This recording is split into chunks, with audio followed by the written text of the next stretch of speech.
Hello नमस्कार, मी प्रतिभा तुम्हा सर्वांचं स्वागत करते आपल्या चॅनलवर, ज्याचं नाव आहे ब्लॉगर परी। तर आजचा दिवस मला खूप छान सुंदर जाऊन तुमच्या मनातील सर्व इच्छा पूर्ण होत। तर आता माझी बॅग पॅक झालेली आहे, कारण उद्या रक्षाबंधन। तर ही बघा, ही आमची बॅग पॅक झालेली आहे आणि चार्ली पण बसलेला आहे। चार्ली येणार वगैरे, चार्ली आणि चार्लीचा बाबा घरात।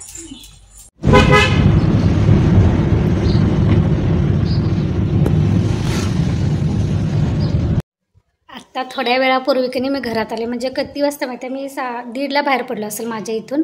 तिथून डायरेक्ट मी गल्लीतच गेले होते। म्हणजे गल्लीत आम्ही पहिलं जुनं घर आमचं गल्लीत आहे, गल्लीतच मी लहानाची मोठी झाली, तिथंच माझं बालपण। तिथलं घर तुम्हाला दाखवायचं होतं, पण तिथं मी काही शूट केलं नाही, कारण माझ्या मैत्रिणीची आजी वारलेली, तिथं आम्ही बोलवायला जाणार होते, त्यामुळे मी काही तिथलं दाखवलं नाही।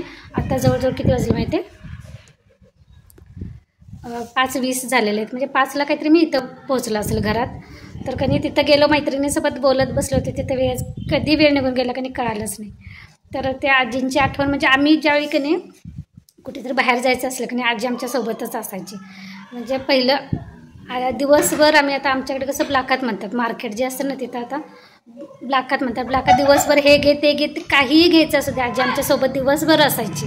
कधीच कंटाळा करायची नाही, तर चला गं पोरीनं वेळ झाला, मला कंटाळा आला किंवा माझं पाय दुखतात असं दिवसभर आम्ही फिरायचं। 15 दिवसातनं आमची फेरी असायची। तर दिवसभर माझी मैत्रीण, मी आणि आजी असं, म्हणजे आजी म्हणण्यापेक्षा ती मैत्रीणच होती त्यावेळी, कारण इतकं वय असून पण ती आमच्यासोबत फिरायच्या। तर त्या आजींचा 100ही पार काही तर झाले असेल, आणि आजारी पण नव्हत्या पडल्या।